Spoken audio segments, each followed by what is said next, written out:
Okay, here is my spice cabinet. I am particular about my spices being organized.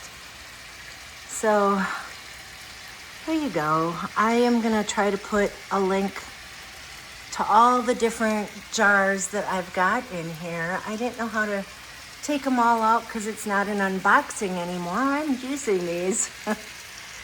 But I wanted to share because I have to say I love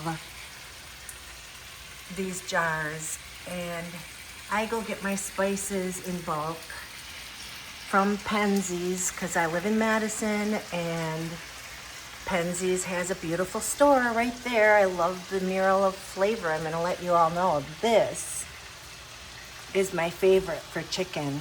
Chicken soups, braised chicken, everything chicken. This is so good. Anyhow, just a little Penzies plug, but these jars I love, so I'm sharing with you. Hope you enjoy. Let me know what you think.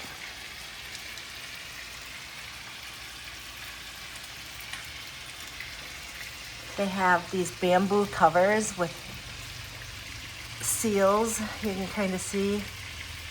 And so I like my spice cupboard. I also love cooking. Braising chicken tonight.